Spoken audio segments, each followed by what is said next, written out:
Good afternoon and welcome to Marvell Technology Incorporated's fourth quarter and fiscal year 2026 earnings conference call. At this time, all participants are in listen-only mode. If anyone should require operator assistance during the conference, please press star zero on your telephone keypad.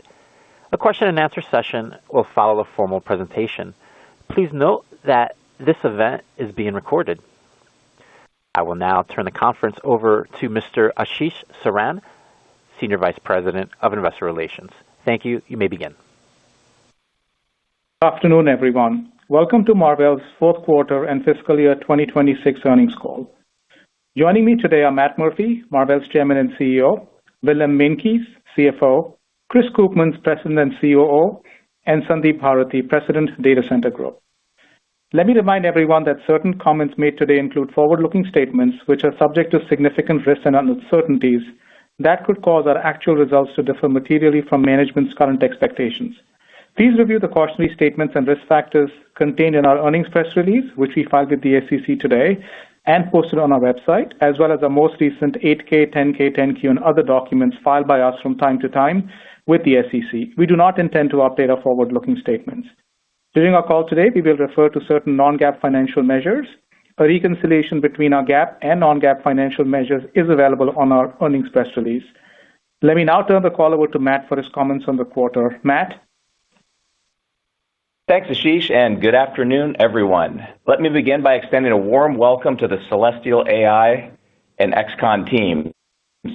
We recently closed both acquisitions, and the teams are working closely together with joint product roadmap discussions in full swing with customers. These highly strategic additions further strengthen our technology platform and significantly enhance Marvell's position in the rapidly emerging AI scale-up networking market. I'll provide additional detail on these acquisitions later in today's call. Now, turning to our results and business outlook. For the fourth quarter of fiscal 2026, Marvell delivered record revenue of $2.219 billion, reflecting 7% sequential growth. Revenue exceeded the midpoint of guidance, driven by our strong demand in our data center end market. As a result, non-GAAP earnings per share of $0.80 exceeded the midpoint of guidance by $0.01. Turning to our full year results, fiscal 2026 was an exceptional year for Marvell. Revenue grew 42% year-over-year to approximately $8.2 billion as reported, and approximately 45% year-over-year, excluding the divested automotive Ethernet business. Our data center revenue surpassed $6 billion, growing 46% year-over-year. This performance was driven by robust demand for our interconnect, switching, and storage products, along with a strong ramp in our custom business, which doubled in fiscal 2026. As we begin fiscal 2027, we are seeing very strong demand across our entire data center portfolio, with bookings accelerating at a record pace. This robust demand is reflected in our guidance for the first quarter of fiscal 2027, with total company revenue forecasted now to grow 8% sequentially at the midpoint to $2.4 billion. Looking ahead, we expect to grow revenue every quarter this fiscal year at a similarly strong sequential rate, which would result in Q4 revenue exceeding $3 billion exiting this year. This forecast also implies that our year-over-year revenue growth rate will accelerate each quarter throughout fiscal 2027. As a result, we now expect overall Marvell revenue in fiscal 2027 to grow more than 30% year-over-year, approaching $11 billion. Notably, this outlook is meaningfully higher than what we communicated in our prior updates.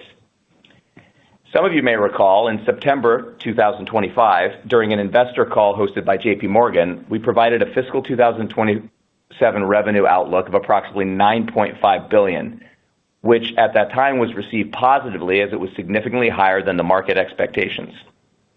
In our December 2025 earnings call, as CapEx growth forecasts continued to increase, we updated our fiscal 2027 revenue forecast to approximately $10 billion. Today's outlook approaching $11 billion raises our forecast by almost another $1 billion.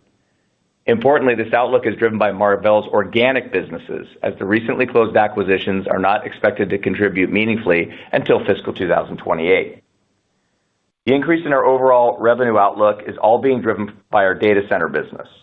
Since December 2025, cloud CapEx expectations have continued to increase, and we have seen our bookings continue to accelerate. As a result, we now see our fiscal 2027 data center revenue growing by 40% year-over-year. We expect all our key product lines in data center to be stronger than our prior outlook. Notably, we expect our interconnect business to grow more than 50% year-over-year, well above our prior expectation of 30% growth. For our communications and other end market, we expect 10% revenue growth in fiscal 2027. Looking ahead to fiscal 2028, while we assume the rate of CapEx growth moderates from the current fiscal year, we expect continued robust data center revenue growth for Marvell. We expect our interconnect business to significantly outpace cloud CapEx growth, our custom business to at least double year-over-year, and our Ethernet switching business to continue to ramp meaningfully. In addition, we expect Celestial AI and XConn to contribute approximately $250 million in aggregate revenue in fiscal 2028. As a result, we expect data center revenue in fiscal 2028 to grow close to 50% year-over-year. Achievement of our forecast would result in 3 straight years of data center revenue growth compounding at well over 40%. For our communications end market, we continue to expect low single-digit percentage revenue growth in fiscal 2028, consistent with our prior view. So in aggregate, we expect Marvell's overall revenue in fiscal 2028 to grow close to 40% year-over-year, reaching approximately $15 billion, roughly $2 billion higher than the outlook we provided in our December earnings call, and driving our non-GAAP EPS to well over $5. This outlook is based on demand we are seeing now and designs that are already in execution. As we progress through the fiscal year, we plan on remaining closely aligned with our customers as we expect them to continue to invest in AI infrastructure. With that, I'll provide more context on our numerous growth drivers across our end markets, beginning with data center. In our data center end market, we delivered record fourth quarter revenue of $1.65 billion, representing 9% sequential growth and 21% year-over-year growth. Revenue exceeded our guidance, driven by increased demand across our interconnect portfolio. We achieved sequential growth across all key product lines, including optical interconnects, custom silicon, switching, and storage. Looking ahead to the first quarter, we expect our data center revenue to grow approximately 10% sequentially, including a seasonal sequential decline in on-premise data center revenue. Let me now highlight the broader trends across both our established data center businesses and our newer growth initiatives, including recent acquisitions. I'll organize the discussion into 3 categories: interconnect, switching, and custom. I'll begin with interconnect, where we offer the industry's broadest and most comprehensive high-speed connectivity portfolio, addressing scale-out, scale-across, and scale-up networking. In our scale-out PAM franchise, demand remains robust for our 800G products. We are also seeing very strong bookings from multiple Tier 1 customers for our 1.6T solutions, which entered production in the second half of fiscal 2026. Reflecting this demand and our first-to-market technology leadership, we expect our 1.6T revenue to ramp very rapidly in fiscal 2027, with substantial additional growth projected in fiscal 2028. As a result, we expect to continue to maintain leadership in the PAM market at 1.6T, just like we have at every PAM generation.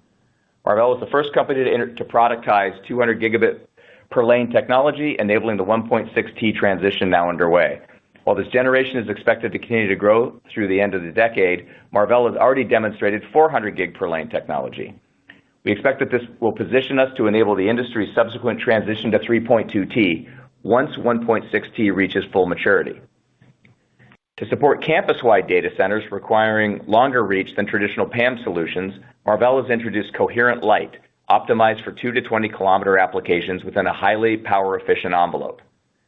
We have already begun shipping first-generation 1.6T Coherent Light products and are now introducing a second generation with integrated MACsec security.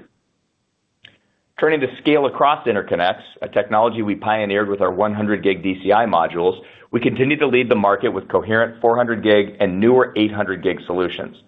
We are winning new customers and expect to supply DCI modules to all 5 major U.S. hyperscalers this year. We see significant long-term growth in this market as the global data center footprint expands and bandwidth requirements between data centers continues to increase. Industry forecasts project the DCI pluggable TAM to grow by more than 5 times by calendar 2030, with speeds doubling each generation and feature complexity increasing, including the integration of MACsec. To that end, earlier today we announced our latest innovations in scale-across interconnects, including the industry's first secure 1.6T ZR and ZR Plus DCI modules powered by our new 2-nanometer coherent DSP. We also introduced a new 2-nanometer 800G DSP, which enables second-generation, lower-power 800G DCI modules. DCI modules powered by these 2-nanometer MACsec-enabled DSPs are expected to begin sampling later this year. This positions Marvell to maintain technology leadership, supported by our proven expertise in large-scale manufacturing of these highly specialized and complex modules. Now let's move to scale-up interconnects, which is an entirely new and rapidly emerging market. We are very excited about what we believe to be a massive opportunity unlocked by Celestial AI's photonic fabric, or PF technology, as well as growing customer traction for our AEC and retimer solutions. As discussed last quarter, Celestial AI's PF technology is expected to enable large-scale commercial deployment of CPO for scale-up connectivity starting next year. Our chiplets will be co-packaged into both custom XPUs and the scale-up switches connecting them together on both sides of the link. With the acquisition now complete, Marvell's engineering and operations teams are fully engaged in bringing Celestial's first-generation chiplet into high-volume manufacturing. We remain on track for our forecast for our CPO revenue from Celestial to reach a $500 million annualized run rate in the fourth quarter of fiscal 2028, doubling to a $1 billion annualized run rate by the fourth quarter of fiscal 2029. We have seen strong interest from a broad range of customers in Celestial's photonic fabric technology following the deal announcement. We look forward to updating you on our progress in the scale-up interconnect market, which we believe could exceed $10 billion by 2030. In the AEC market, we have secured design wins with 3 Tier 1 U.S. hyperscalers and several additional customers, including model builders and hardware OEMs. We are also seeing strong traction for our retimers.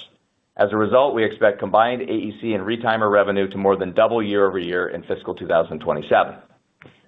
We continue to innovate through our Golden Cable Initiative, a strategic program that delivers a complete solution, including industry-leading software and validated reference designs, enabling ecosystem partners to rapidly design and deploy AEC products at scale.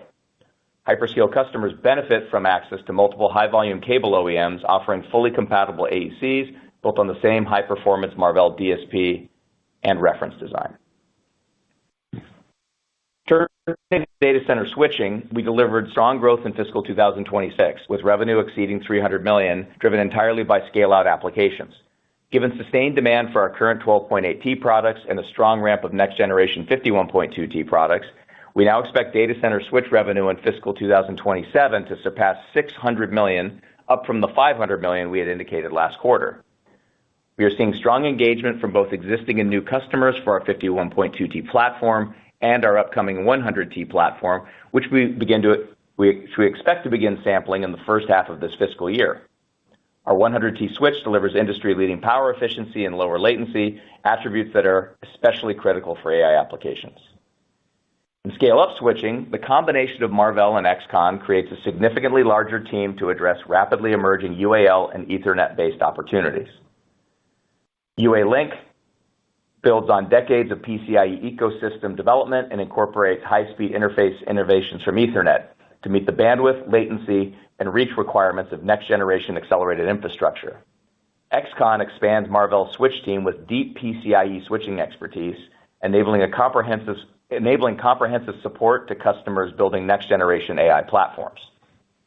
We are fast-tracking our scale-up switch roadmap by leveraging our extensive experience in developing large reticle-sized scale-out switch chips and best-in-class in-house high-performance SerDes. We remain on track to sample our UA-Link 115T solutions in the second half of this fiscal year, with volume production expected in fiscal 2028. In parallel, we continue to advance the Ethernet-based roadmap with key customers. We are able to further enhance our scale-up roadmap by enabling integration of our CPO technology from Celestial directly with our switches, delivering a purpose-built, fully optimized, end-to-end optical scale-up platform. XConn also adds advanced PCIe and CXL switch solutions, another completely incremental TAM for Marvell. Their PCIe Gen 6 and CXL 3.1 solution is based on a monolithic switch architecture supporting up to 256 lanes, delivering the industry's highest radix and lowest latency. PCIe switching remains foundational in standard compute architectures connecting CPUs to peripherals, and increasingly in AI infrastructure to connect CPUs to XPUs. In parallel with next-generation protocols like UA-Link, PCIe is also adopted for XPU to XPU connectivity, particularly in AI inference systems and small to medium-sized clusters. CXL is rapidly becoming essential for memory disaggregation in modern data centers. We have been investing in CXL for several years, and XCON switching portfolio, combined with Marvell CXL memory expanders, create the industry's most comprehensive CXL platform. XCON was already engaged with more than 20 customers prior to the acquisition. As part of Marvell, XCON now benefits from our global sales and marketing reach and strong presence in the data center. As a result, we expect to drive strong growth in both the PCIe and CXL switch markets over the next several years. Turning now to our custom business. This remains one of the most compelling growth drivers for Marvell. In just a few years, we have scaled from zero revenue to $1.5 billion in fiscal 2026. As you may recall, the first meaningful ramp began in the second half of fiscal 2025. Fiscal 2026 marked the first full year of production for those programs, and as a result, we doubled our custom revenue year over year.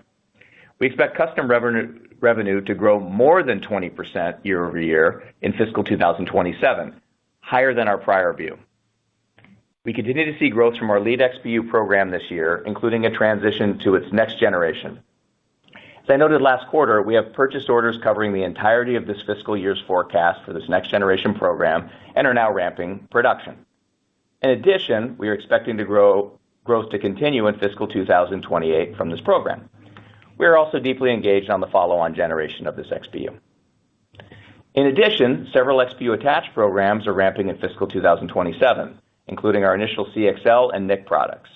CXL demand is accelerating, partly driven by tight memory supply. Our custom CXL expanders enable customers to reuse prior generation DRAM with new XPUs, GPUs, and CPUs, while also supporting near memory compute operations. A recent white paper from a leading hyperscaler on next generation LLM inference architectures highlighted near memory processing as a key opportunity to improve model performance. They cited Marvell's Structera A processor as an example of a CXL-enabled solution that improves programmability and simplifies system integration. This all provides a great setup for fiscal 2028, where we continue to expect custom revenue to at least double year over year from three primary drivers. First, continued growth from our existing custom programs. Second, multiple XPU attached programs reaching high volume, particularly in custom NIC and CXL applications. As I mentioned last quarter, we have line of sight to revenue exceeding $2 billion by fiscal 2029 from just these two use cases, and we expect to make significant progress towards that outlook through fiscal 2028. Third, our new Tier 1 XPU program ramping into high volume production. This program has continued to progress very well through development, and we have firm volume requirements for all of next year and are planning for high volume manufacturing. Beyond programs already won, we are encouraged by strong new design engagements with both existing and new customers. Custom compute is proliferating across the hyperscale ecosystem, with inference-optimized hardware becoming increasingly important. We are seeing an unprecedented level of activity across multiple new engagements as hyperscalers increase their cadence of custom chip development. We are engaged in deep technical discussions on innovative new architectures and are seeing a massive opportunity on 2 nanometer and below process technologies. Okay, turning to our communications and other end market, we delivered fourth quarter revenue of $567 million, up 2% sequentially and 26% year over year. For the first quarter, we expect low single-digit sequential growth on a percentage basis and approximately 30% year over year. In summary, we concluded fiscal 2026 on a strong note, with revenue growing 42% year over year and non-GAAP EPS increasing 81%, roughly twice the rate of revenue growth, demonstrating the strong operating leverage in our business model. Fiscal 2026, we were very active on the M&A front, divesting our automotive Ethernet business for a double-digit revenue multiple and rapidly redeploying the proceeds into 2 highly strategic acquisitions. These position Marvell at the forefront of the large and incremental AI scale-up networking market. At the same time, we continue to execute our capital return program, returning $2.245 billion to stockholders through share repurchases and dividends. So far in fiscal 2027, we are seeing strong bookings across our entire data center portfolio, with customers signaling robust demand not only for this year, but for the next several years. We believe we are still in the early stages of a strong multi-year growth cycle for Marvell. Our first quarter fiscal 2027 guidance represents 27% year-over-year growth at the midpoint, re-accelerating from 22% in the prior quarter. We expect year-over-year growth to accelerate each quarter throughout fiscal 2027, with revenue exiting the fiscal year at over $3 billion in the fourth quarter. We have raised our fiscal 2027 forecast meaningfully, and in fact, the revenue growth rate we are projecting today for fiscal 2027 is roughly double the outlook we provided just a few months ago in September. This is an exciting moment for Marvell. I want to take a moment to thank our global team for staying focused despite the external noise and delivering consistent execution, which has enabled record results and positioned us to capitalize on what we expect will be a massive AI opportunity ahead. I look forward to updating you on our progress in the coming quarters. With that, I'll turn the call over to Willem for more detail on our recent results and outlook. Thank you, Matt, and good afternoon, everyone. Let me start by summarizing our full fiscal year 2026 results, which were very robust across the board. In fiscal 2026, Marvell delivered $8.195 billion in revenue, growing 42% year-over-year. This growth was primarily driven by AI demand in our data center end market, as well as the continuing recovery in our communications and other end market. For the full year, on a GAAP basis, our gross margin was 51%. Operating margin was 16.1%, and earnings per diluted share was $3.07. On a non-GAAP basis, our gross margin was 59.5%. Operating margin was 35.3%, expanding by 640 basis points year-over-year, and earnings per diluted share was $2.84, growing 81% year-over-year. We also significantly increased capital returns to our stockholders, returning $2.245 billion through share purchases and dividends in fiscal 2026, an increase of approximately $1.3 billion from the prior year. Moving on to our financial results for the fourth quarter of fiscal 2026. Revenue in the fourth quarter was $2.219 billion, growing 22% year-over-year and 7% sequentially. Our data center end market was 74% of total revenue, with our communications and other end market contributing the remaining 26%. GAAP gross margin was 51.7%. Non-GAAP gross margin was 59%. Moving on to operating expenses. GAAP operating expenses were $744 million, including stock-based compensation, amortization of acquired intangible assets, restructuring costs, and acquisition-related costs. Non-GAAP operating expenses came in at $517 million, in line with guidance.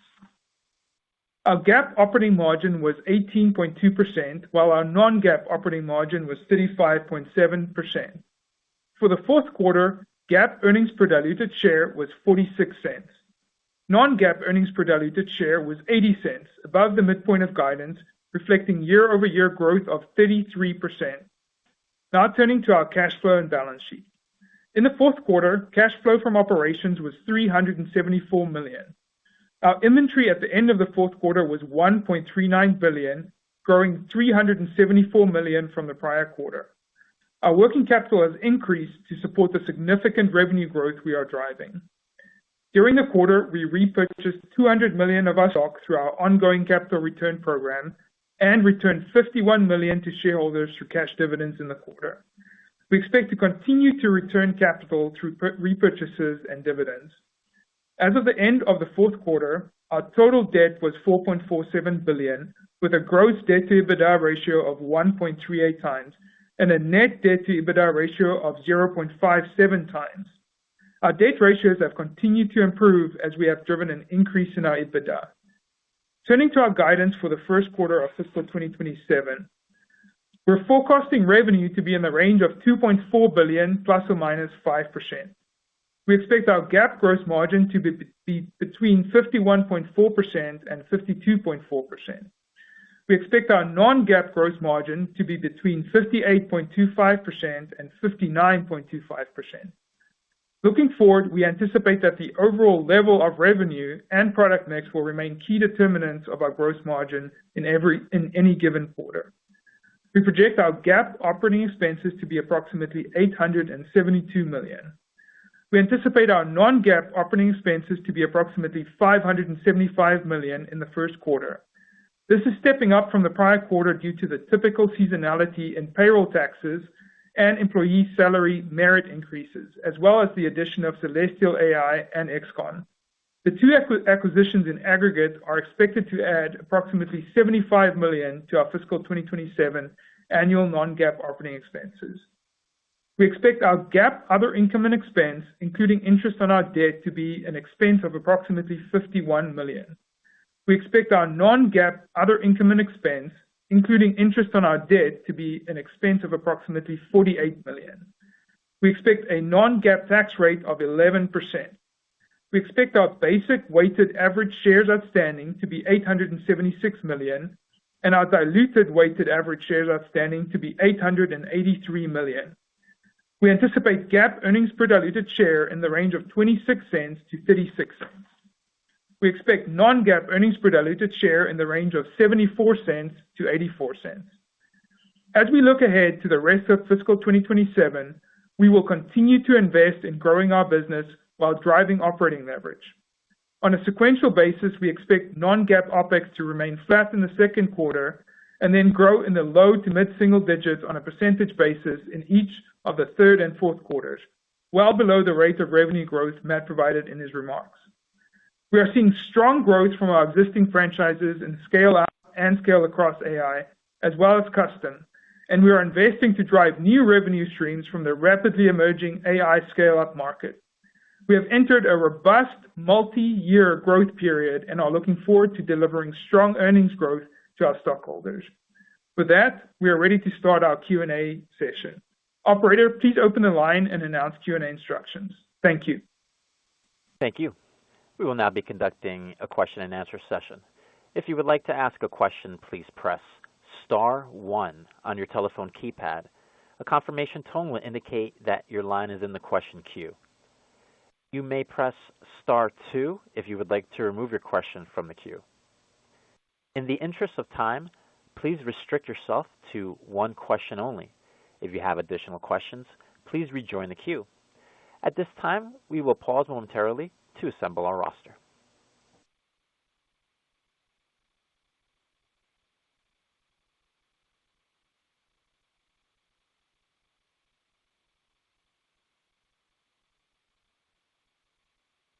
For participants using speaker equipment, it may be necessary to pick up your handset before pressing the star keys. Your first question comes from Ross Seymour with Deutsche Bank. Please state your question. Hi, guys. Thanks for asking a question. Matt, thanks for all the updates on the out year, fiscal year, both this and next. Beyond the magnitudes of the revenue growth, can you just talk about the profile of it? Is the customer base broadening? People are always worried, especially in your custom business, about the concentration of it. So I just wanted to get a little bit more color on the shape of the demand from a customer perspective. Yeah, thanks, Ross. Well, first of all, we're deeply engaged across the entire ecosystem. Extremely strong position with the top 4 U.S. hyperscalers, and then the next level. And each of them we have a different concentration and revenue mix. But just to be super clear, if you look at this year and you look at us driving the company to $11 billion, and then you unpack things like custom, it's not that big a percentage of the total. So that's not what's driving our concentration. By design, because the top 4 U.S. hyperscalers are spending the bulk of the CapEx, that's where the dollars are going to go.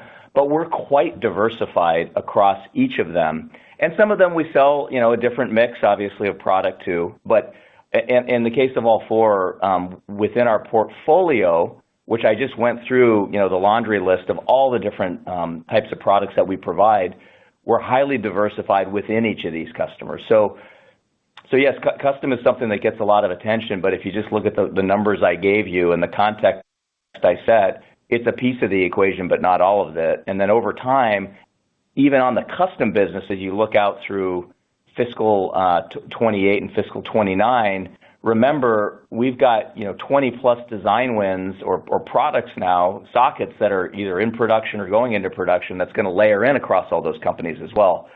So the diversification is only going to get better over time. But we're very unique in sort of the breadth, I think, of the products that we offer and the product lines we have to really serve end-to-end the needs of all of our key hyperscalers. And the last two M&As we just did really round that out nicely in terms of adding PCIe, beefing up the UAL, and then also adding key silicon photonics capabilities. Thank you. Your next question comes from Harlan Sur with JP Morgan. Please state your question.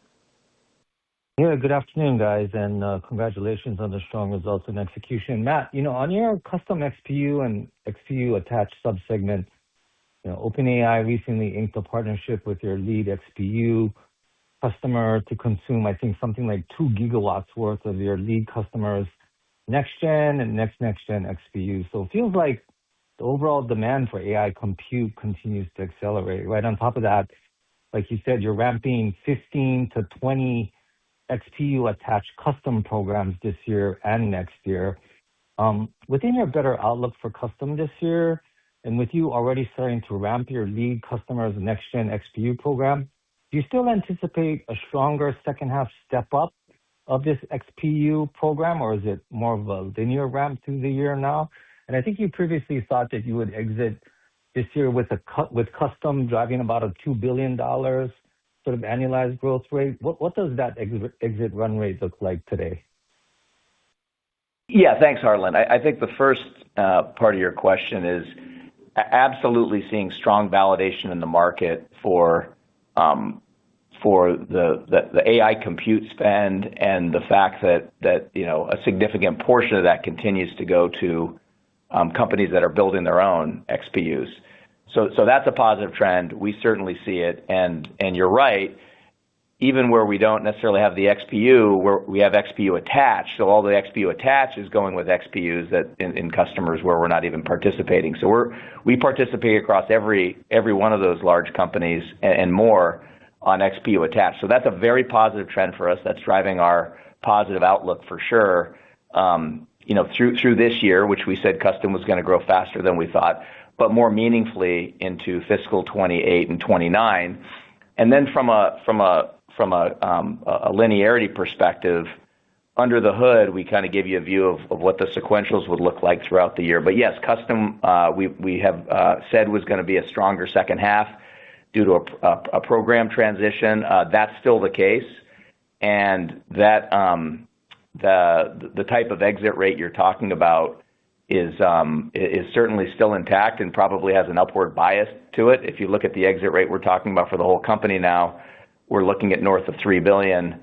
So within that, custom continues to have some real upside to it. But that's going to improve meaningfully, and the revenue growth is going to continue into fiscal 28, which is basically those programs from the second half now having a full year. So that's going to provide some nice growth, content increase, then layering in the XPU attach, and then layering in our new program with a new tier one hyperscaler, which is in its early stages, but just even the rough plug we have for them is significantly lower than actually the wafers that we're planning on starting and the material and the production plan we have with our manufacturing supply chain. So I think it's a very reasonable setup for next year with a lot of upward bias, depending on if these trends continue.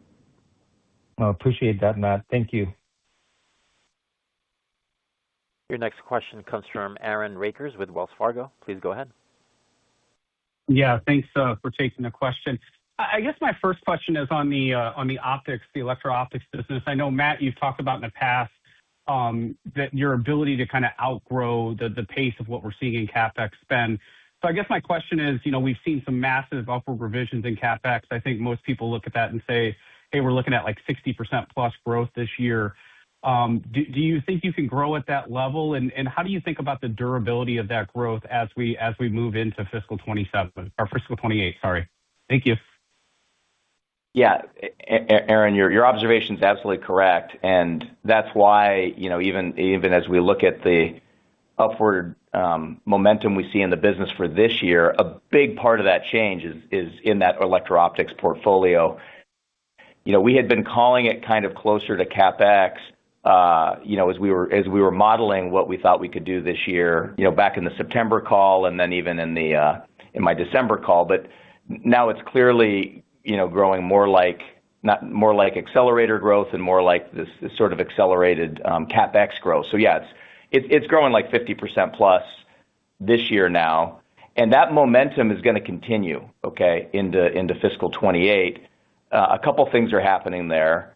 The first is that as new XPU, GPU, et cetera, generations are released, we are seeing some increased concentration on the attach rate of optics, so that's a positive. You get more 1.6T, which has, just because of its performance, commands higher ASP, so that's going to roll in. And then we have, we just have some pretty new exciting programs happening in that area. So that business has been growing at like 50% a year-ish. You can give it plus or minus. I can get the exact data, but it's been at that rate for some time since we acquired Inphi and the data center stuff really took off. We see that continuing not only through fiscal 28, but that momentum should continue beyond that. Maybe it's not the exact same magnitude, but it's significant. We have a real head of steam on the electro-optics business at Marvell. Yep. Thank you. Yep. Your next question comes from Blayne Curtis with Jefferies. Please go ahead. Hey guys, thanks for taking my question.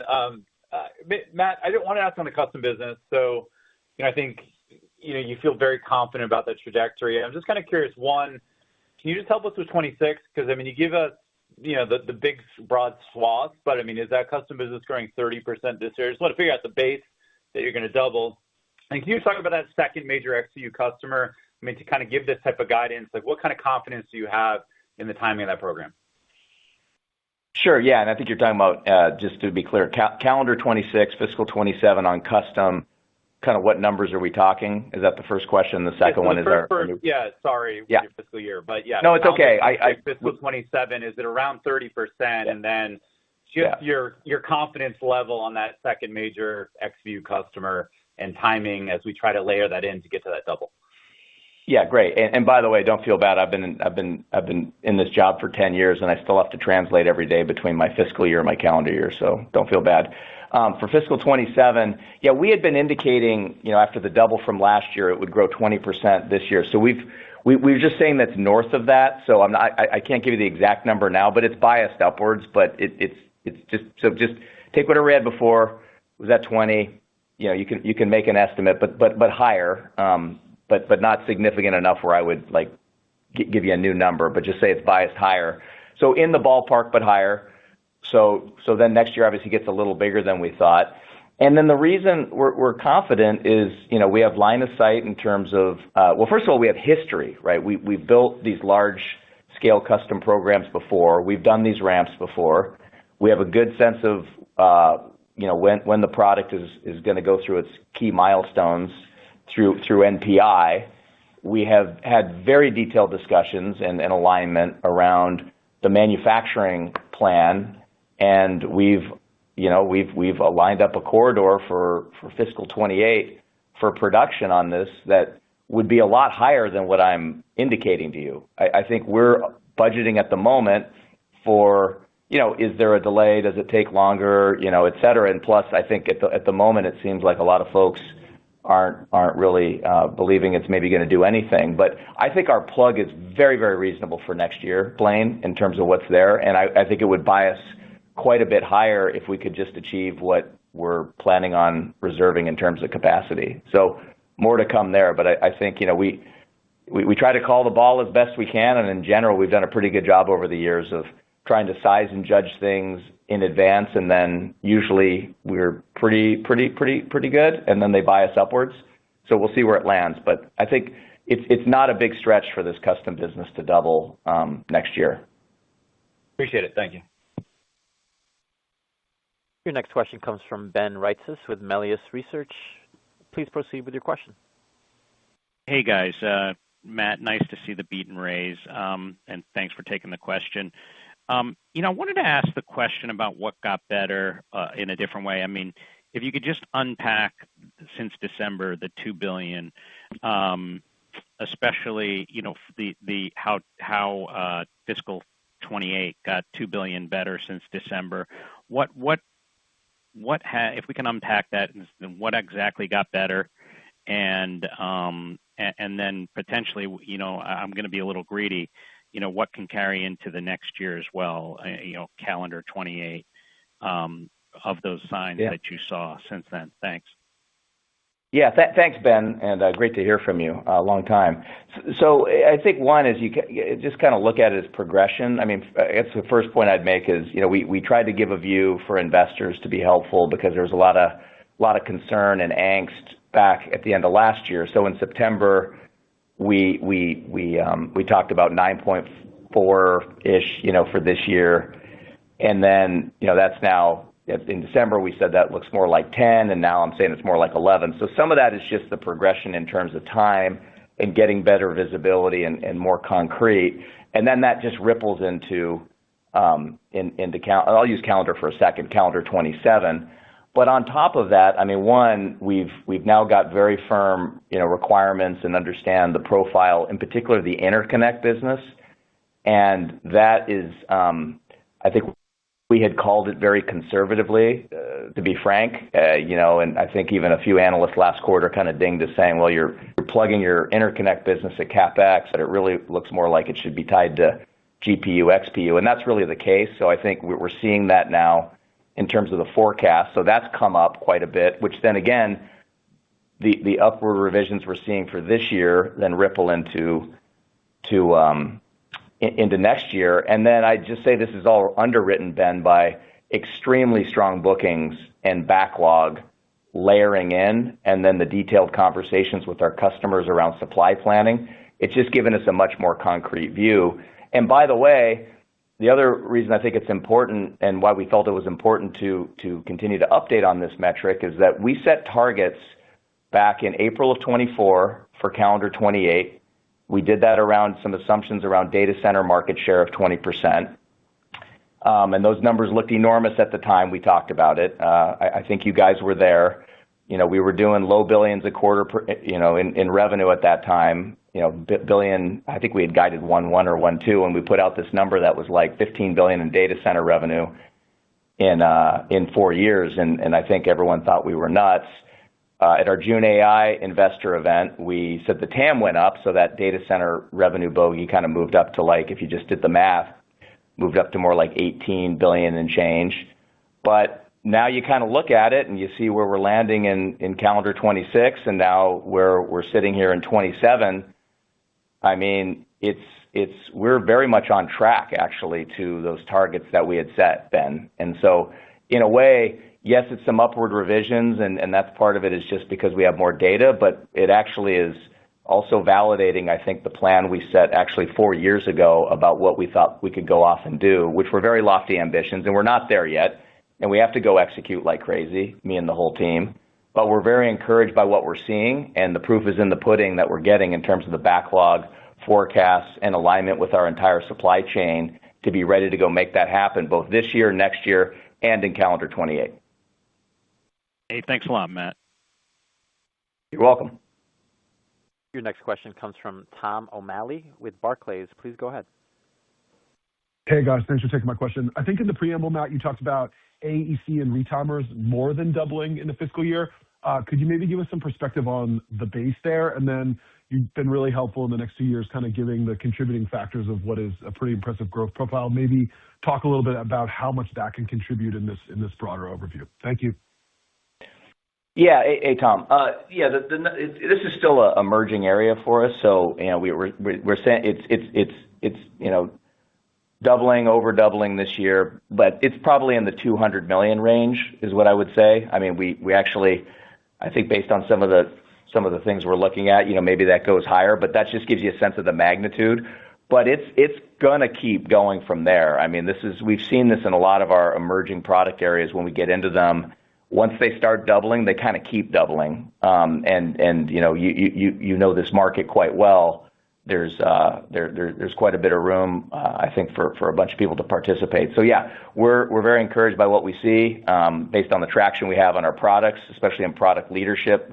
We leverage a lot of our DSP and PAM technology in this area. We inflected when both on the retimer side and AECs moved from NRZ to PAM, and that was our kind of conscious decision to do that.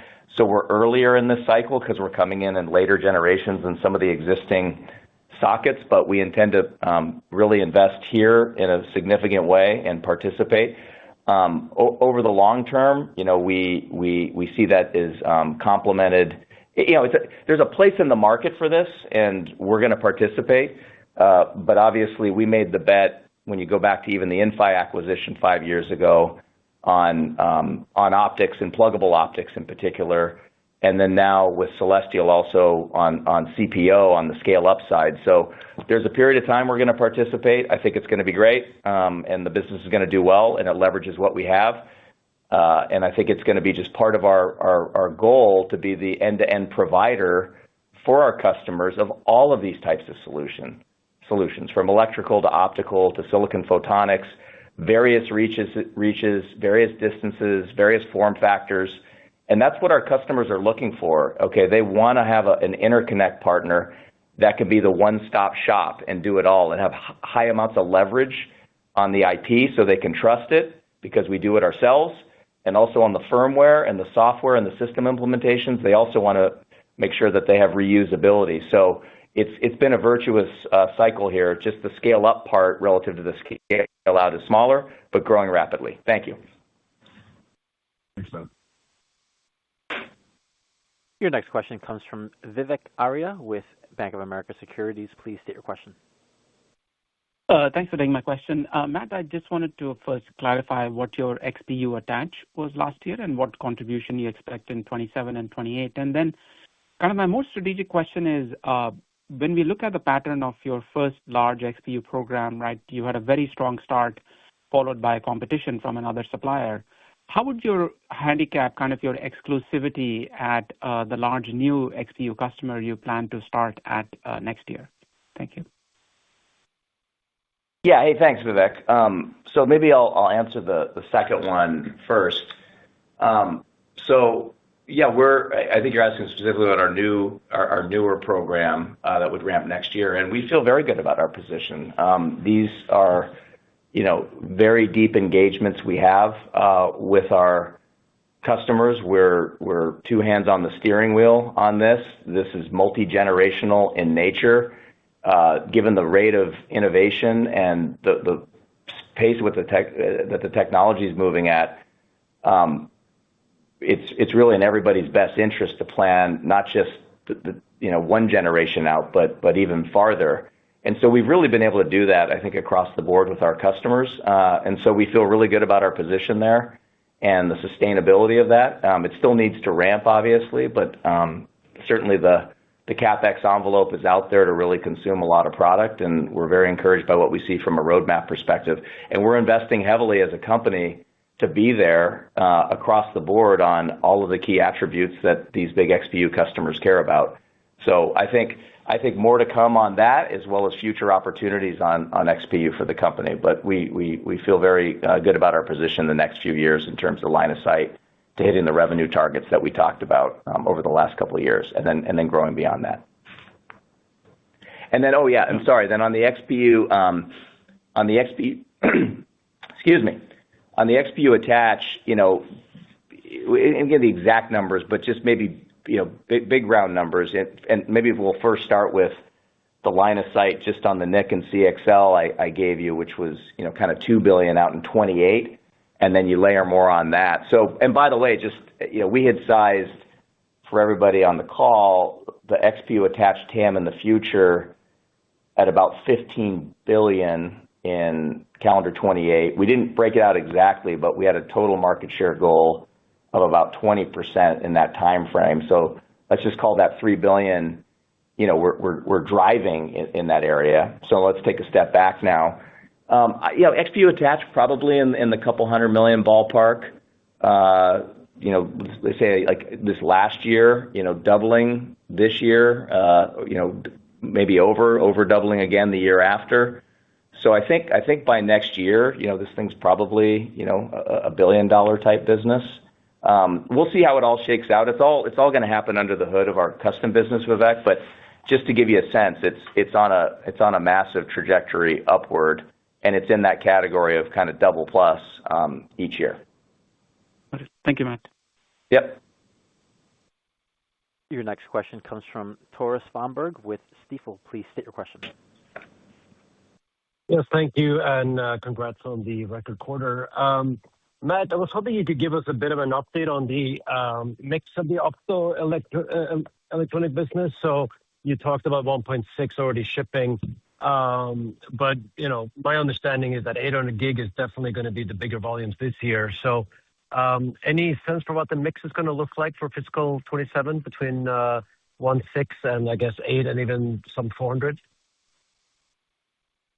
Yeah, well, I think you got it right. First of all, and we had been saying this for a while, that 800 was going to be sort of stronger for longer, and I think that was our mantra even last year, and that's still the case for sure. But as I mentioned in the prepared remarks, we had significant shipments actually of 1.6T at the end of last year, and it's going to ramp, again, pretty hard this year. But 800 will still be the majority. I think it's going to take probably through, even next year, 800 is still going to be strong. So I can't give you the exact breakout at the moment, Tori, but part of I think the uplift as well in terms of just our outlook for interconnect for the year was also based on kind of all of our customers revising up in terms of what they were going to need, but maybe a little bit more pronounced in 1.6T, and it's really ramping strong with those initial customers we had, and more will layer on throughout the year and next year. So yeah, maybe more on that later, Tori, but I'm probably not in a position to give you the exact number. And also, I'd say the reason why too is it's been moving around a lot. This has been very dynamic in terms of the bookings environment and the demand environment. So I think the mix will have a better view, of what that looks like as we progress throughout the year. Very helpful. Thank you. Yep. Your next question comes from Joe Moore with Morgan Stanley. Please proceed with your question. Great. Thank you. With all the growth that you're looking at here, I wonder if you see anything on the supply chain that could be challenging for you. My sense is you've come a long way in terms of supply chain management since a couple of years ago, but just any updates there would be great. Yeah. Hey, Joe, great to hear from you. I'm going to have Chris answer that, our COO. He's been knee-deep and had that job for about 5 years, and he's knee-deep in the supply. So, Chris, go ahead. Yeah, thanks, Joe. Look, we've been in a tight supply environment for anything that touches AI, advanced node wafer fabrication, advanced packaging, large body substrates since the launch of ChatGPT. And against that backdrop, to your point, we were still able to grow the company north of 40% in total revenue last year. So we clearly have very, very good relationships with our suppliers, but I would argue that really what helps is we've been forecasting this growth for quite some time. And by giving them multiple years of visibility of what we're going to need and ramping into these numbers is really helping us. And so I'm very confident we've secured the supply that we need for all the growth that Matt outlined this year, next year, and beyond. Yep, we're in good shape, Joe. Yep. Thank you. Yep. Your next question comes from Jim Schneider with Goldman Sachs. Please state your question. Good afternoon. Thanks for taking my question. It was great to hear the increased visibility you have in the business into next year. But, if I think about the guidance for $15 billion of revenue next year and $5 of earnings, roughly speaking, that's about 15% to where I see the street consensus being for next year's revenue, but only about half that on the earnings side. So can you maybe unpack a little bit what are the moving pieces below the top line, whether that's gross margin mix or increased investments to sort of get to that, or is the $5 number just relative conservative? Thank you. Yeah. Hey, Jim. Yeah. That's like just a floor. Like it's 5+. You can run your own pro forma, income statement. But just to give you a sense of how to think about it, so on the top line, we gave you a framework, and then you can also take basically where we're going to exit this year, and you could use whatever number you want to model finally in your model, but we're saying, put in 3 or a bit more. And then if you actually just kind of roll through some of the guidance we've given you already for this year on OpEx and the moving pieces on gross margin, we actually start to get to our target operating margin model exiting the year. And, that probably continues through the next year is a safe assumption. So the number, if you put in 15 and you put in that, it floats above $5. So that was not a prescriptive number or a firm number. It was just a 5+. People are going to have their own estimates, and you guys will sort of come up with your own view. But yeah, no, I'm not making any comment about any kind of margin changes or dilution or losing leverage at all. We're going to get leverage. We're in the mid-30s op margins right now, if you kind of look at where we were last quarter and what we're guiding, and that should float up throughout the year. And then, not calling it exactly for next year, but it probably would be consistent with certainly our exit rate of this year. And so that's a simple way to think about it. So that would pop out a number, above $5. Thanks very much for that. Yeah. And your next question is from Christopher Rolland with Susquehanna International Group. Please state your question. Hey, Matt. Thanks for answering the question. So mine is around kind of big picture, like this CPO scale-up world. Perhaps if you could describe what it looks like for Marvell. But also in your prepared remarks, you talked about integrating Celestial. It sounds like into the Innovium platform. I was wondering, are there potentially like UA-Link switch trays that you might be able to integrate this into as well? And just the timing around such products would be cool. Yeah, great. Thanks. So yeah, on the initial plan on Celestial, and just by the way, on the big picture side, our view pretty consistently for some time now has been that the deployment of CPO and scale out would be relatively limited especially relative to the amount of pluggable transceivers that we're going to get deployed. And we can go back many, many OFCs ago, and that's been our view. And that's been the case to today for sure. And then I think on the go forward, relatively wise, it's still the case, although you may see some of the industry. That's not our current plan today, although we could absolutely do that and do that integration with the Celestial technology and our Innovium Terralinx products. And we've done POCs and we've done some work there, but we'll be ready to react to the market there, Chris, when it's needed. On the scale up, and you mentioned UAL, that's a perfect use case where that is where we see that CPO technology inflecting in a pretty big way. And Celestial, brought us a pretty significant, design win and engagement in that area. And that's what we're trying to drive for next year. So when we ramp it next year, at the end of next year, that would be serving the scale-up application, and it would be both an integration of the photonic fabric chiplet into the XPU as well as on the switch side. That's the first one. There'll be a whole bunch of shipments on scale-up switching that will be copper-based, and that's going to exist for some time too. But we're seeing very, very strong interest across the board for kind of beyond the next few years of where the CPO for scale up really starts to inflect. And this has been, and that's sort of been our recognition over the last year or two, is that's where that's going to happen. And that's why we did the M&A and we brought the team on. So to sum it all up, we'll be shipping next year, CPO for scale up at one large customer, and then we're working on more for beyond that, and then the rest of those deployments would be still copper based. Very exciting. Thanks, Matt. Yeah, I think we'll do one more question, and then I think we'll wrap it. Thank you. And okay, our last question then will come from Mark Lipacis with Evercore ISI. Please state your question. Great. Thanks for taking my question and congrats on the great quarter. Matt, I'm wondering, when you look at these AI systems that your customers are building, it sounds like the way you're talking about it, that there's a bigger bottleneck on the connectivity side and the processor side.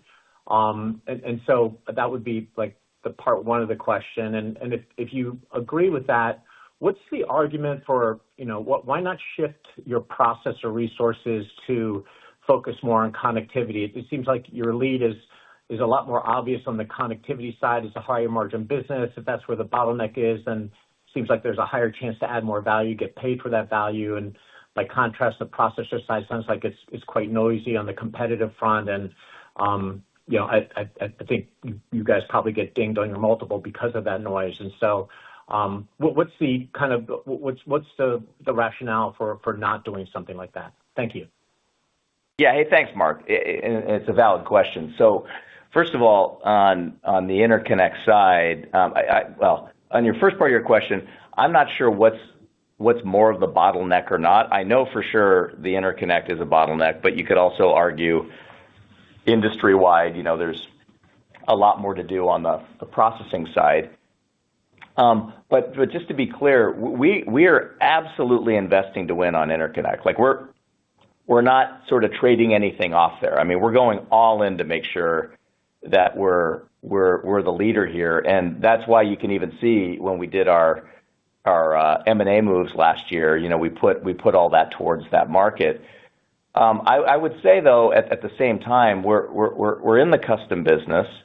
And you got to break it into two pieces. On the XPU attached side, obviously, that is more margin rich and leverages a lot of the Marvell IP and technology we have, and those typically are our chips that we do. And we've made quite a nice business out of that.